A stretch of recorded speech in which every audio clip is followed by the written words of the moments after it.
Bienvenue à toi, Gilet jaune. Alors, troisième vidéo sur les gilets jaunes. Là, on est le dimanche 10 février. Je ne comptais pas faire des vidéos aussi fréquemment parce que je préfère garder ma main mise sur l'émission des vidéos, mais l'actualité étant ce qu'elle est, euh, de tous les côtés, aussi bien sur le terrain que médiatique d'un côté ou de l'autre, je me devais, à mon avis, de faire un point sur certaines choses qui passent en ce moment et qui sont importantes. Alors, on va aborder 6 points dans cette vidéo. Je vais essayer de la faire un peu plus courte que les autres. Il y en a pour une dizaine de slides, donc bon, je vais essayer de faire assez court. On va aborder d'abord ce qui, à mon avis, est le plus important, les affrontements intra-gilets jaunes qui sont maintenant visibles. Et ça va être utilisé contre nous. Je vais me parler du cas Mediapart, qui à mon avis est un cas très intéressant. Pourquoi? Parce que Mediapart, comme un peu tous les médias, mais eux ils ont eu la primeur de certaines infos, euh, ils essayent de se redonner un peu de crédibilité. Mais ce qui est le plus rigolo, c'est qu'en fait, ils montrent leur incompétence directement dans la foulée, quoi. Ils font vraiment partie de l'ancien monde. C'est quand même quelque chose de formidable. On va parler du syndicat Vigie, qui est le seul à avoir une certaine, je dirais, honnêteté, à avoir une éthique, tout simplement, de faire leur travail dans le but de servir la population et effectivement du coup qui se trouve en porte-à-faux par rapport aux consignes à l'heure actuelle qui viennent d'au-dessus et qui du coup en fait se démarque clairement du reste de la police qui elle reste complètement silencieuse et qui ne dit rien consent, donc clairement le reste de la police est actuellement complètement coupable. Je pèse mes mots. De même qu'une bonne partie de la magistrature, etc. et tout. Voilà quoi. À partir du moment où vous n'allez pas montrer votre visibilité à un moment donné ou à un autre, les points vont finir par se compter.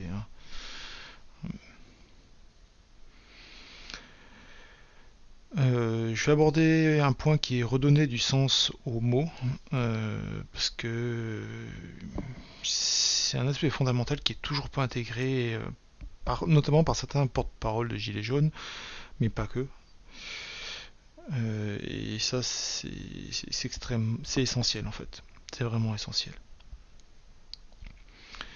Je vais parler aussi de regarder de ce qui a été fait avant l'avènement du mouvement Gilets jaunes. Parce que dans les précédentes vidéos, je disais qu'il y avait un peu urgence pour que on rédige des choses en matière de constitution, en matière de choix de société que l'on voulait réaliser, les deux. Il fallait un descriptif et une constitution. Et j'ai pas encore eu le temps de le regarder en détail, mais il y a des outils intéressants des choses qui ont déjà été plus ou moins faites. Et un dernier point, parce qu'en fait c'est sous-jacent à certains discours en ce moment, à certaines attentes qu'on rencontre quand on discute avec les gens sur les ronds-points, dans des manifs, dans des réunions. L'armée, pour moi, c'est un avis personnel là, pour le coup, mais l'armée ne viendra pas nous aider. Et je vais vous expliquer pourquoi.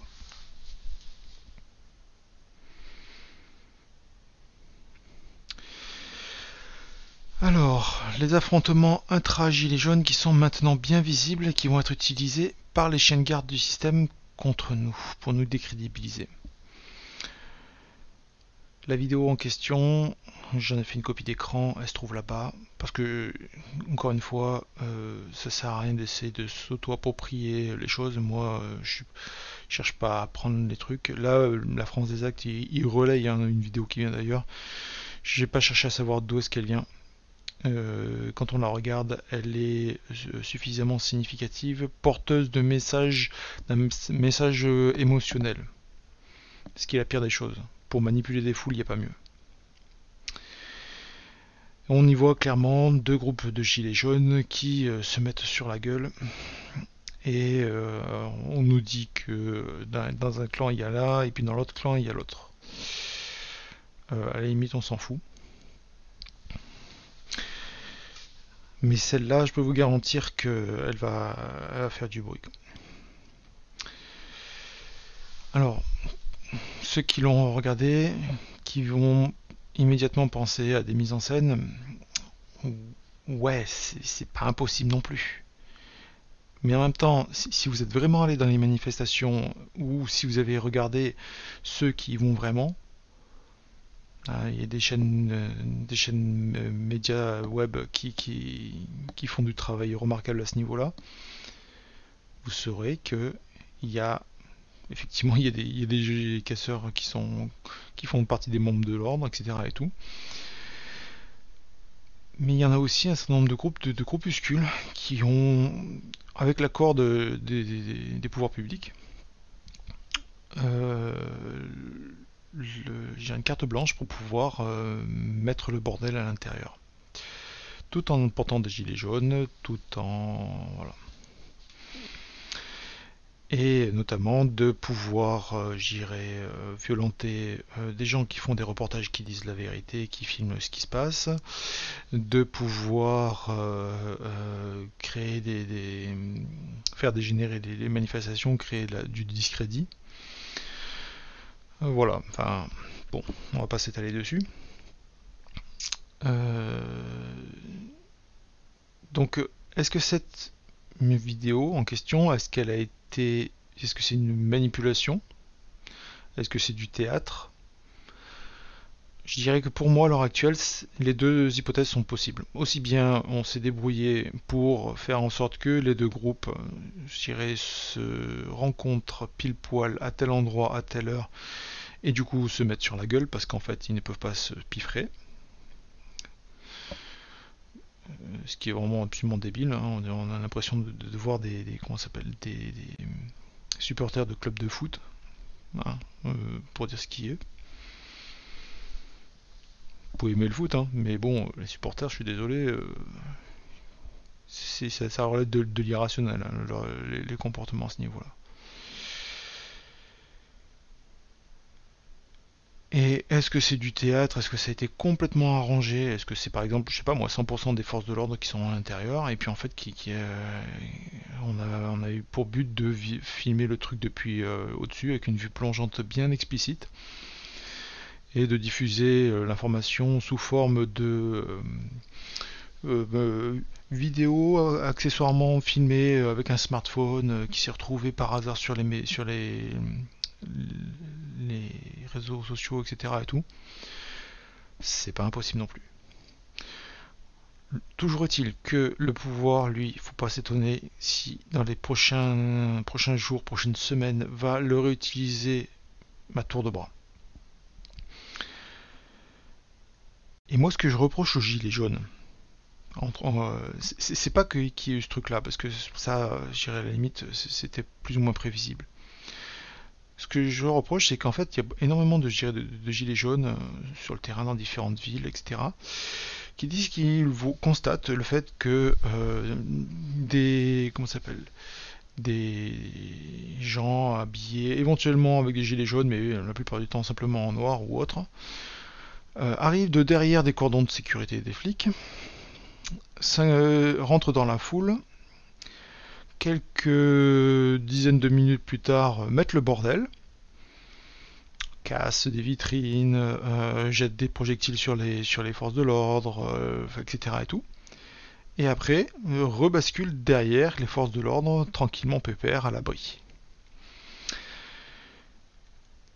Et on voit aucune vidéo qui circule sur le net.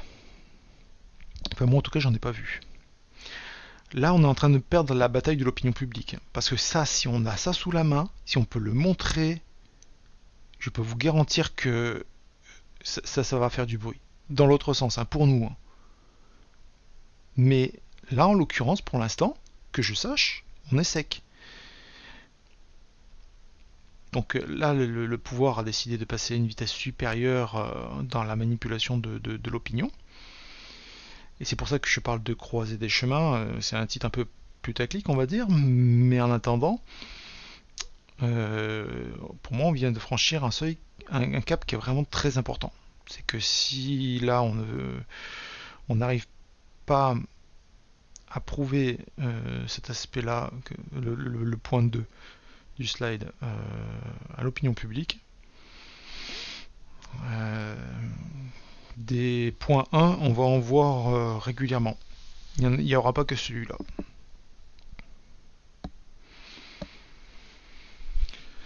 Point suivant de l'exposé du jour, Mediapart. Alors, comment les médias essayent de se redonner un peu de crédibilité, mais montrent leur incompétence dans la foulée. Alors, vu la qualité des enregistrements et des infos qui sont diffusées, il est évident que ce ne sont pas les journalistes qui ont bossé sur le terrain, ce ne sont pas eux qui sont allés chercher à enregistrer directement Benalla et Kras, etc. et à avoir des données, etc. Voilà. Eux, on leur a donné ces infos par des personnes qui sont très compétentes dans ce genre d'activité.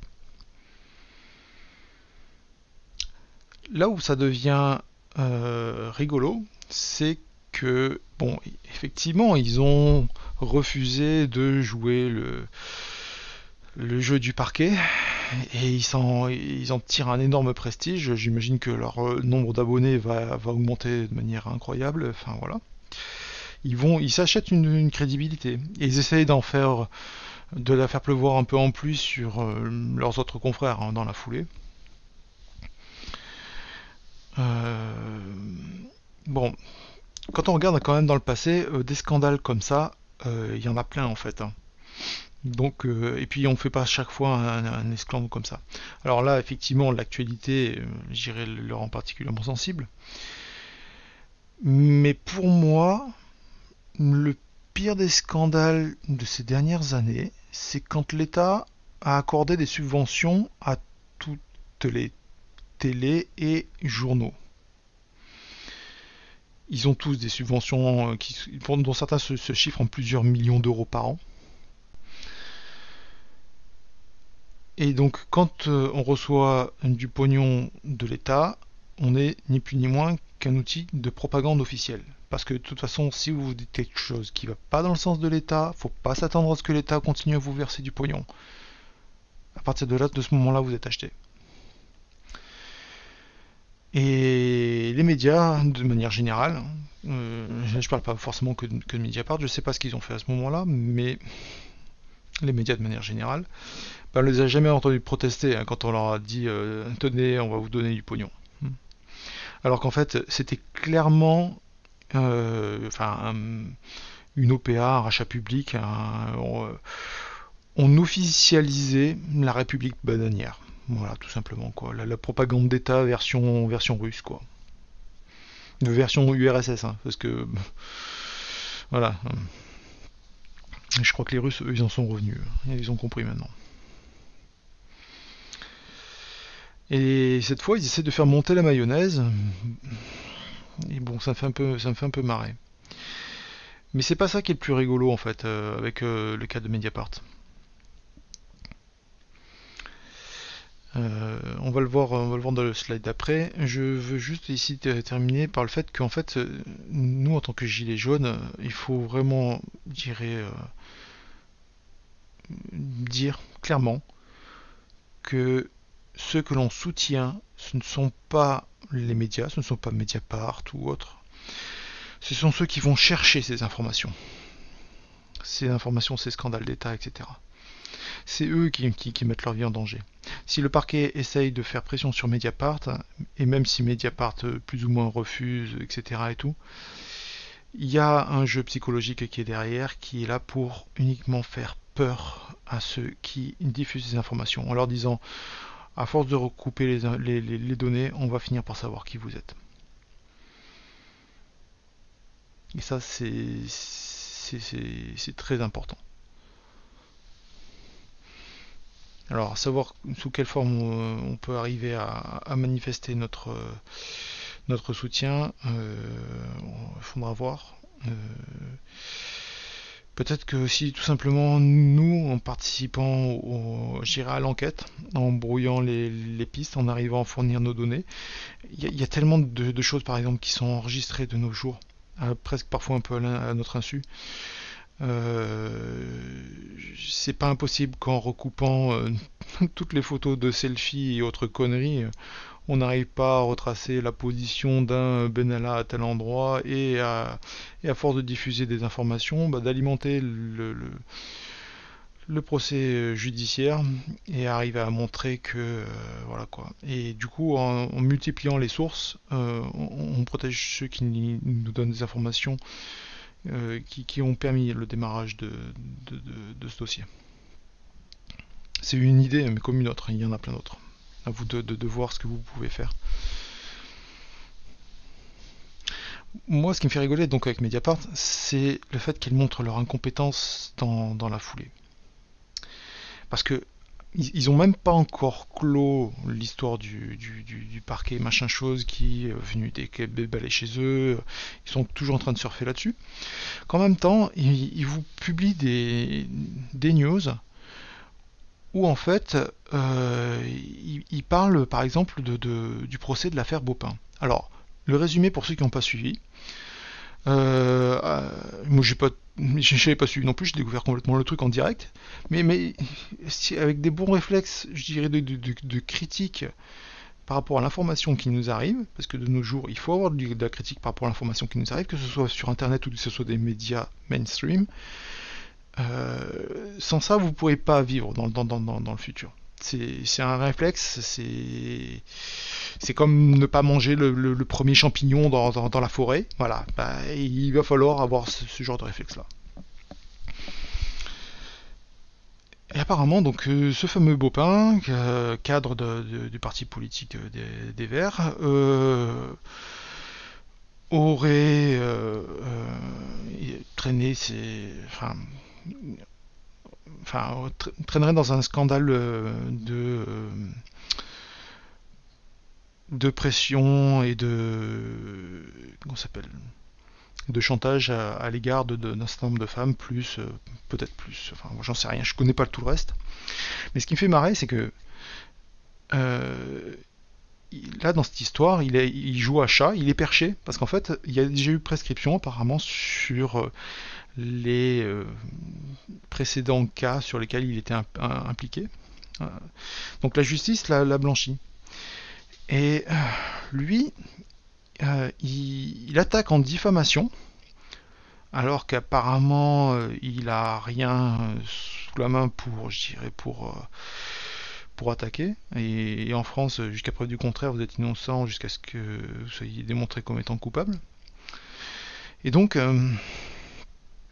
même Mediapart le relaye les propos directement tels quels, comme ça, sans même s'être posé la question: est-ce que c'est un piège grossier? Est-ce que c'est pas un piège grossier de donner une vitrine publique à Cécile Duflot, Dominique Voynet, machin chose, tous ceux qui sont cités là-dedans, de venir une fois de plus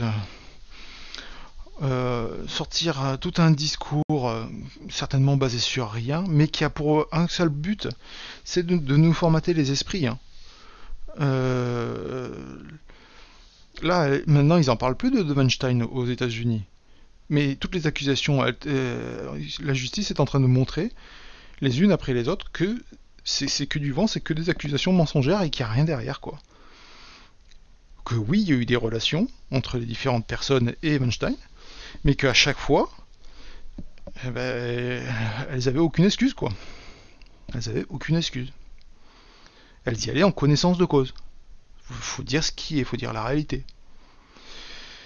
Ça plaît pas parce qu'en fait, le marionnettiste qui est derrière même les pouvoirs publics, etc. et tout, qui essaie de faire les changements sociétaux à l'heure actuelle, Il a pour objectif principal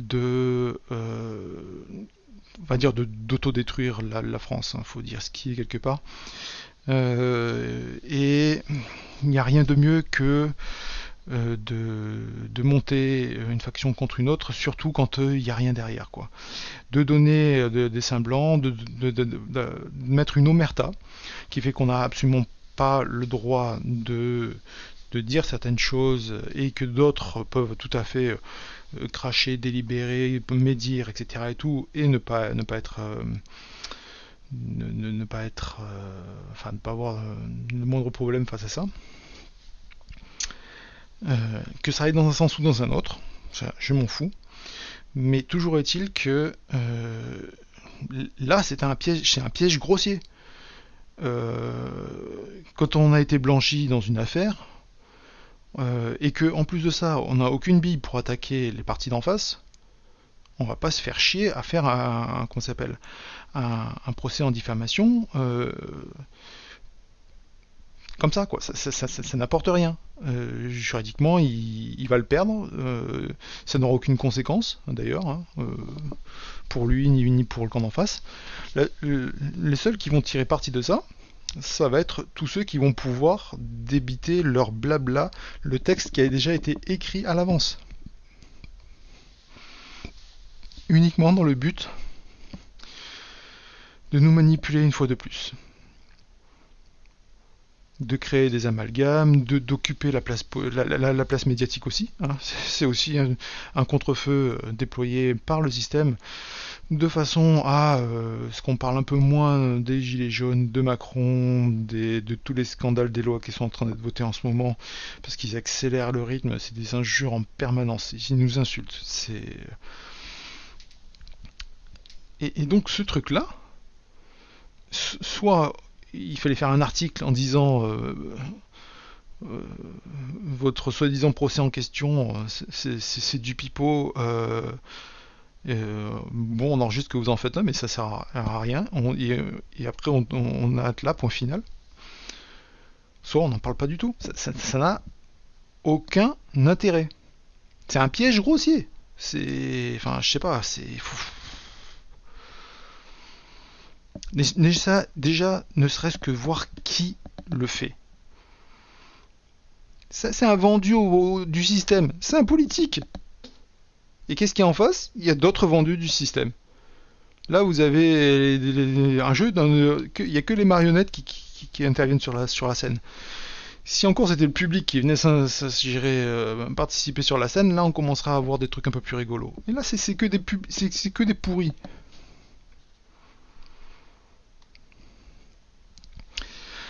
Un point que je voulais mentionner également, c'était le cas du syndicat Vigie. Parce que, alors on a eu effectivement le cas d'Alexandre Langlois. Déjà, c'est les révélations qu'il avait fait, et puis la position dans laquelle il était, c'était déjà bien grave. Il avait déjà pu montrer que, en fait, lui et peut-être le syndicat de manière générale derrière avait déjà pris position et voulait vraiment aller dans le sens du peuple, et il s'était engagé en tout cas dans la police pour le bénéfice du peuple. Là, on a eu un peu confirmation de cette tendance-là, donc c'est pas que lui, hein. Il y a, si vous allez vous renseigner, alors je l'ai mis en point d'interrogation parce que pour l'instant je peux pas l'affirmer, hein, mais il y a eu la fameuse vidéo du poste de commande des forces du désordre à Toulouse, qui a fait bien scandale là, où là pour le coup Castaner il la ramène pas.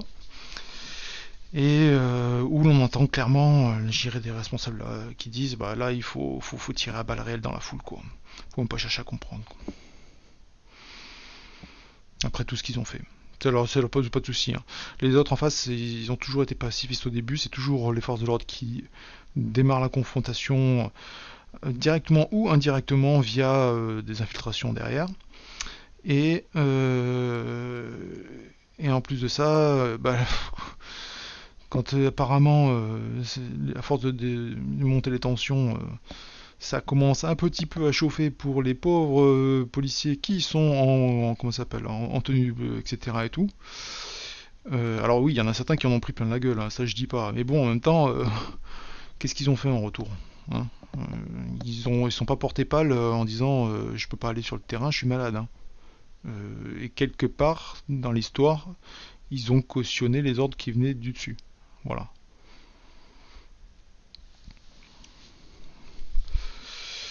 Et puis là, on a le cas récemment de Noam Anouar, et j'ai vu passer effectivement une pétition qui détaillait un peu le truc. Et là, on vire au rocambolesque, c'est quelque chose d'absolument phénoménal. Alors lui, il porte plainte contre sa hiérarchie, et qu'est-ce que fait la police des polices? Ben, elle se dessaisit du dossier et elle la confie à la hiérarchie de Noam Anouar. Hein, voilà, c'est ça. Alors, t'as un gars qui va se retrouver donc juge et partie dans un conflit direct, quoi. Avec en plus une position hiérarchique prédominante et la capacité éventuellement de pouvoir falsifier les preuves à volonté, parce que de toute façon, au-dessus, il est encore plus puissant, hein, donc voilà. Donc c'est un scandale. C'est un niveau de truc. Mais les dictateurs en Afrique, ils doivent se marrer. Mais ils doivent se marrer. Mais à un point, c'est juste incroyable. Bon, toujours est-il que, en tout cas, au moins Vigie eux ont montré que, bah, en tout cas, ils avaient un sens éthique. Ils avaient une conscience. Le reste de la police, pour l'instant, eux, ils disent rien. Et qui dit rien consent, hein. Jusqu'à présent, et consent pas aux gilets jaunes, hein. Dans les faits, dans ce qui se passe sur le terrain, il consent à appliquer les ordres qui viennent du pouvoir. C'est-à-dire à frapper, à mutiler, à gazer, à décrédibiliser, enfin tout. Voilà. En un terme, violenté, quoi. C'est plus une police, c'est une milice.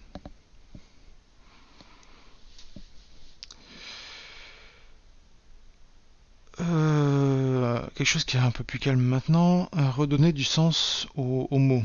Alors, pourquoi j'ai mis ce point-là dans l'actualité Gilets jaunes? Euh, J'avais déjà pu le mentionner dans des précédentes vidéos. Quand des ethnologues, des sociologues se penchent sur je dirais la montée, l'apogée et le déclin de civilisations, de sociétés, en fait, ils constatent plusieurs phases. Et une des premières phases qu'ils ont pu un peu constater à chaque fois, c'est la perversion du sens des mots. Après, il y a la perversion de l'économie, il y a la perversion des valeurs, il y a la perversion de plein de choses. Bon, je vais pas rentrer dans le détail, je sais même plus exactement quelle est la séquence. Ce que je sais, ce que j'avais bien retenu, et c'est vraiment symptomatique, c'est que la perversion du sens des mots est vraiment le premier de tous les symptômes qui annonce le pourrissement, le déclin d'une société. Et ça, c'est quelque chose qu'on a chez nous depuis très longtemps. Franchement, ça a bien dû démarrer directement après la Seconde Guerre mondiale, mais je pourrais même pas positionner de curseur parce qu'en fait, là, il faudrait peut-être remonter, il faudrait être spécialiste de linguistique pour aller voir un peu d'où est-ce que tout cela a commencé, quoi. Pourquoi je le rappelle ici, en fait, c'est parce qu'en fait, dans un certain nombre de discours de gilets jaunes ou de personnes sur le terrain, pour moi, il y a encore deux choses qui ne sont pas intégrées et qui sont très importantes. Quand on me dit, moi je suis apolitique, non, non, non, non, l'action des gilets jaunes est par essence un acte politique. La politique, c'est étymologiquement, c'est la gestion de la cité. C'est de participer à la vie de la cité.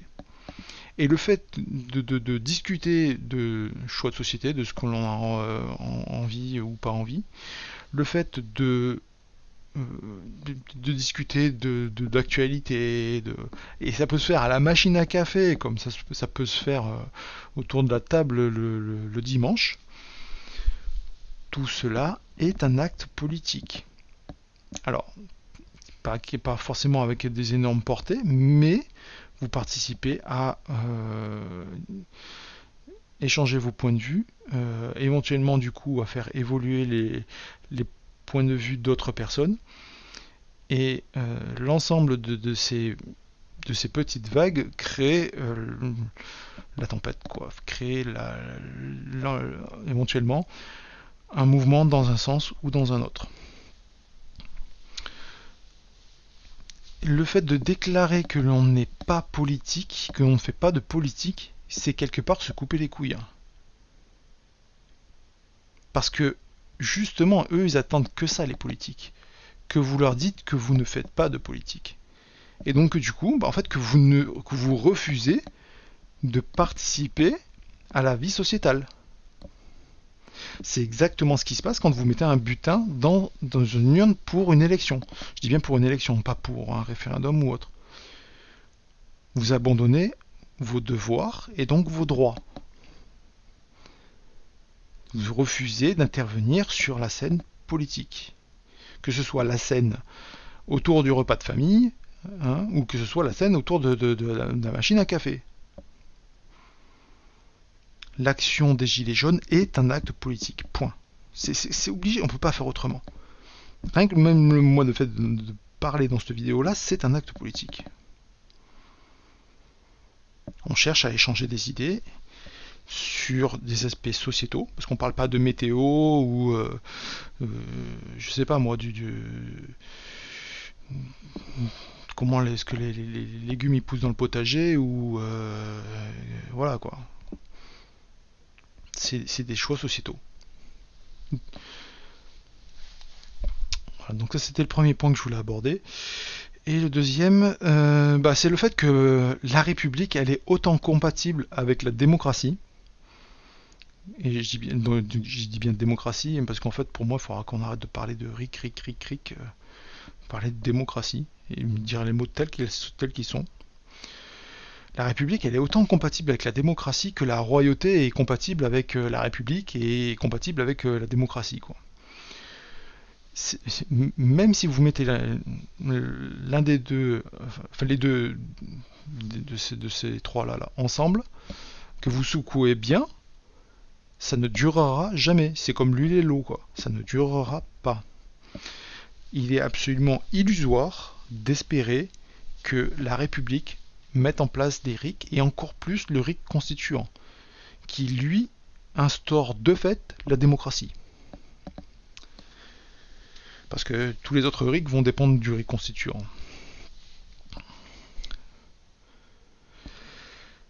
Et ça, c'est une réalité que beaucoup de gilets jaunes n'ont pas encore compris.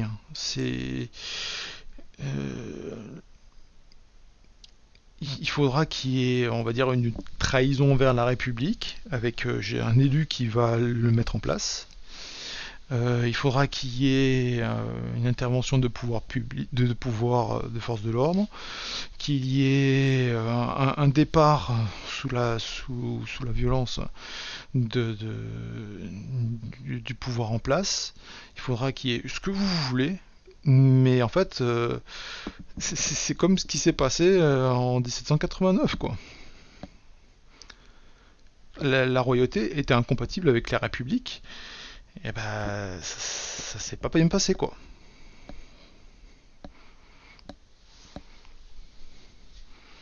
C'est juste que la royauté a essayé de résister un maximum. Là, il faut arriver à faire en sorte de comprendre un maximum de gens qu'ils ont participé à la mise en place de ce système par le biais de leur paresse et de leur inaction, qui se sont donc retrouvés dans la merde à cause de ça, et que la seule solution, ça sera dorénavant de se prendre en main, de mettre la paresse gentiment à la poubelle, et de dorénavant, sans arrêt, participer aux choses. Quand je dis participer aux choses, il y en a qui ont des théories qui sont très intéressantes. Là, j'ai vu récemment des vidéos sur le fameux RIC 2.0. Alors pour moi, il y a beaucoup de choses un peu à redire sur des ajustements, mais le principe est vraiment très très intéressant. C'est de pouvoir avoir vraiment une démocratie participative à pleine, c'est-à-dire en faisant les lois, les budgets, enfin tout en évitant une lassitude de la part des Français à qui on demanderait d'aller voter tous les 4 matins. Pour moi, un bon curseur qui serait à mettre en place, par exemple, ça serait de faire en sorte que... alors, le principe, c'est on tire au sort parmi tout l'ensemble des, citoyens un certain nombre de personnes qui vont avoir à se prononcer sur tel texte, sur telle loi, ou à élaborer un texte sur tel sujet, ou à voter un budget sur tel aspect, enfin voilà. Et pour pas que on saoule tout le monde, mais qu'en même temps on évite de manipuler tout le monde, enfin qu'on se retrouve qu'avec une centaine de personnes qui, elles, du coup, vont être autant manipulables que nos élus à l'Assemblée nationale, en fait, ce qui serait pas mal, éventuellement, ça serait d'établir quelque chose de façon à ce qu'on ait une moyenne, enfin que chaque citoyen ait à participer à un référendum au moins une fois par an. Donc il y a 45 millions de citoyens, il y a 54 semaines, on se débrouille, poum poum, hop, il y a à peu près, on se débrouille pour qu'il y ait 800 000 personnes qui à chaque samedi et à se prononcer sur les sujets qui sont à l'ordre du jour. Et, ça fait qu'en fait, vous n'avez qu'à vous prononcer une fois par an. Donc du coup, vous avez vraiment le temps de vous plonger sur tel ou tel dossier. Et éventuellement de discuter avec d'autres citoyens qui, eux, ont à plancher sur d'autres dossiers. Hein. Ça n'empêche pas. Hein. Vous pouvez, mais pour le coup, de n'avoir à exercer vos responsabilités, on va dire statistiquement qu'une fois par an. Après, voilà, peut-être qu'une année vous allez voter 2 fois et puis l'année d'après peut-être plus du tout. Hein, mais en tout cas, l'idée est vraiment très très intéressante. Et ça m'amène d'ailleurs à parler un peu de ce qui a été fait un peu avant les Gilets jaunes. Parce que j'avais dit dans la vidéo précédente qu'il fallait que donc on s'attelle vraiment de manière urgente à rédiger des choses.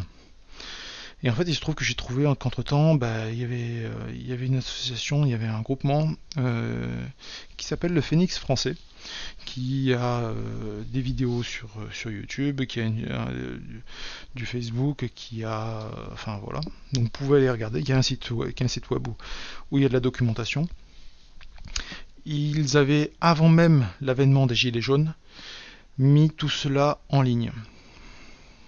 C'est open source, vous y allez, vous l'appropriez, vous le modifiez, vous le discutez. Bref, c'est démocratique, quoi. Et qu'est-ce qu'ils ont fait en fait? Eux, ça fait partie du mouvement des gentils-virus qu'Étienne Chouard a essayé de lancer. Et d'ailleurs, je sais pas pourquoi Étienne Chouard n'en parle pas. Ils en sont venus un peu à la conclusion, au fur et à mesure de leurs travaux, que il fallait qu'il y ait une constitution transitoire, parce que comme je viens de vous l'exposer juste avant, en fait, la République et la démocratie ne sont pas compatibles. Il faudrait qu'à un moment donné, on mette en place au minimum une constitution transitoire qui soit de démocratie, hein, qui ait pour but juste de gérer les affaires courantes de façon à ce que on puisse avoir la mise en place d'une constitution avec des ateliers constituants qui vont travailler sur le sujet, etc. Et tout. Mais ça prend du temps. Donc il y en a des gens qui ont commencé un peu sur les ronds-points, mais ça se fait pas en 13 semaines. Là, on en est à 13 semaines de manifestation. Ça se fait pas en 13 semaines. Eux, leurs travaux, ils les ont menés sur 10 ans. Je comprends bien la portée de leur travail, et quand justement il y en a qui me disent on va mettre en place le RIC, on va faire notre truc, ça va se faire comme ci comme ça, ou qui essaient de sensibiliser les gens au fonctionnement démocratique, tout ça c'est des choses qui sont très bien, mais ils ne se rendent pas compte que les personnes qui ont déjà fait ces démarches-là, qui ont déjà acquis toutes ces données-là, qui sont même allées plus loin, parce qu'en fait, juste, j'irais constater ce que Étienne Chouard a constaté, bah, en fait, c'est pas fonctionnel avec tous les outils et tout le cadre actuel, moderne. Je vais pas revenir sur le contenu de la précédente vidéo, hein, mais voilà. Donc, et ça prend des années pour vraiment s'intégrer, quoi. Donc ça se mettra en place petit à petit au sein de la population française, surtout si en fait je dirais, on a à l'utiliser, quoi. À partir du moment où on sera plus dans une république, on va devoir, je dirais, le faire. Ce qu'il faut, c'est qu'il y ait un minimum, je dirais, de transition, et ce sera pas la république qui va nous le permettre, pas que je sache. Ou alors il faudrait que on va dire qu'il y a un mouvement de gilets jaunes suffisamment éclairé qui soit au fait de tous les aspects du fonctionnement lié à la démocratie pour pouvoir déjà se présenter, être élu et ensuite mettre en place, je dirais, une transition. Alors déjà que quand il y en a qui parlent de fonder un parti, ils sont direct tirés dessus. En plus de ça, c'est pas ceux qui sont les plus au fait du fonctionnement démocratique. Et en plus de ça, il faudrait que, même s'ils étaient au fait du fonctionnement démocratique, ils arrivent à justifier du truc. Et enfin voilà. Bref, c'est pas impossible, hein. Mais bon, c'est vraiment pas gagné, hein. C'est vraiment pas gagné.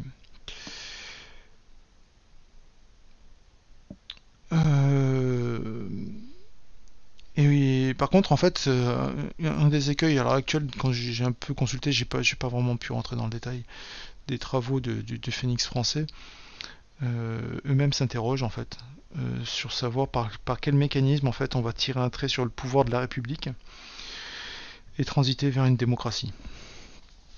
Et pour moi, ça c'est important parce que ça permet justement de transiter sur le point d'après, hein, qui est le rôle de l'armée, quoi. Alors, je voulais juste mentionner aussi un truc, c'est qu'en fait, il n'y a pas que le Phénix, hein, il y en a d'autres qui ont travaillé sur un certain nombre de choses. Moi, je suis effaré quand il y en a encore qui. Alors, peut-être qu'ils n'ont pas encore, du coup, je dirais suffisamment.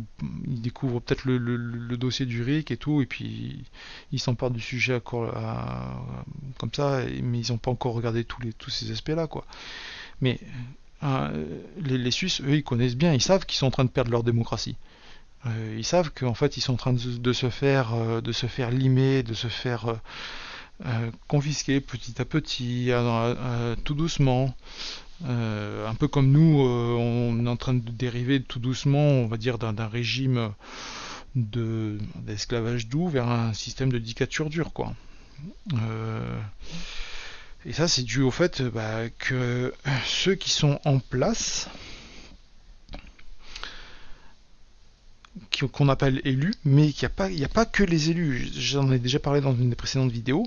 Et il n'y a absolument personne qui en parle. C'est ce qu'on appelle l'état profond. C'est tous les fonctionnaires. Chaque fonctionnaire, quand vous êtes au travail, vous avez des instructions d'un côté et vous avez des aspirations qui viennent de l'autre. Là, ce que vous faites réellement quand vous travaillez, l'action qui est réalisée, à chaque fois, c'est un compromis entre ce qu'on vous demande de faire et vos aspirations. Alors vous pouvez être un robot et être comme un CRS et tirer directement dans la tronche des personnes qui sont en face de vous, mais vous pouvez aussi avoir un droit de conscience et dire non. Il y a tout un spectre, un éventail de possibilités. Et des fonctionnaires, dans leur quotidien, dans la façon dont ils interprètent telle action, ou dans la façon dont ils se comportent, avec plus ou moins de zèle ou plus ou moins de réticence, etc., peuvent faire de la résistance passive, peuvent orienter, peuvent interpréter dans une direction ou dans une autre. Et ça, c'est juste pour la partie, je dirais, fonctionnaire qui exécute. Et il y a des fonctionnaires qui sont là, enfin des fonctionnaires ou des personnes qui travaillent pour l'État, qui sont là dans un but plus juridique, plus législatif, enfin voilà. Et en fait, cet état profond-là, il reste ancré pendant des années et des années. c'est pas comme un élu. Bon, déjà, les élus, il y en a certains qui sont un peu inamovibles. Leur mandat est reconduit pendant un nombre incalculable de fois. Mais du coup, il se rapproche presque de la situation d'un fonctionnaire qui est là, qui est en poste à vie, quoi. Et qui se rend pas compte qu'en fait, de par son action au travail, il a également un rôle politique. Parce que c'est un rôle politique de faire une action ou une autre.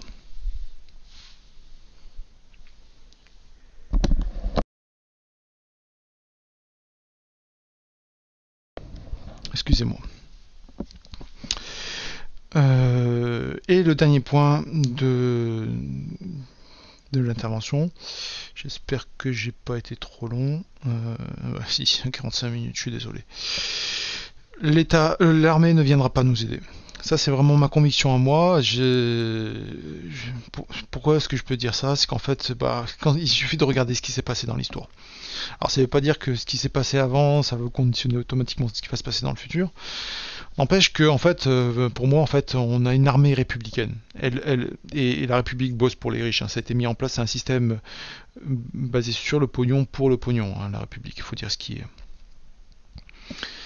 Et en fait, l'armée française, quand on regarde en arrière, elle n'a jamais aidé le peuple. On peut prendre le cas de 14-18, ils ont tout fait pour exterminer volontairement le peuple, quoi. Ça n'avait strictement aucun sens. Aucun sens. 39-45, il y a Annie Lacroix-Ruisse qui fait pas mal de bouquins qui sont très très intéressants. Là, le choix de la défaite est particulièrement significatif, quoi, en fait. C'est tout documenté. C'est pas de la théorie du complot, enfin voilà quoi. La façon dont on s'est débrouillé pour perdre en 39 était voulu.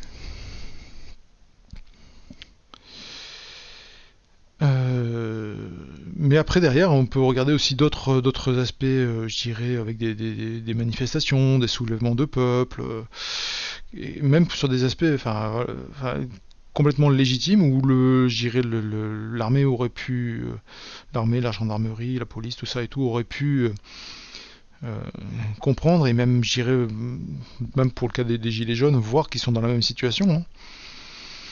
En fait, il y a même des cas où en fait ils ont même tiré à balles sur des manifestants, sur des personnes qui ne présentaient pas de danger imminent, ne faisaient que perturber, on va dire, le silence social de façon et économique, de façon à rétablir un certain équilibre, quoi. Voilà, donc pour moi l'armée, elle est républicaine, c'est-à-dire elle bosse pour les riches. C'est une milice, hein, faut dire ce qui est, quoi. Voilà, donc j'arrête là, je vous ai fait déjà une vidéo qui était un peu trop longue, j'espérais que ça serait plus court que ça. Discutez-en autour de vous, faites-moi remonter éventuellement vos commentaires d'une façon ou d'une autre. Et puis on va essayer de garder un peu le courage, hein, malgré le fait que il y a des choses qui se profilent, qui annoncent que ça va être un peu plus difficile que certains espéraient, en tout cas au démarrage du mouvement, quoi. Le mouvement ne faut jamais il faut jamais sous-estimer la capacité de résistance du système. Surtout quand on fait partie du système et qu'on a donc du coup nos propres illusions, nos propres chaînes. Et Bossuet le dit, Dieu se rit de ceux qui chérissent ceux qui se plaignent des conséquences, mais chérissent les causes. Allez, bonne soirée.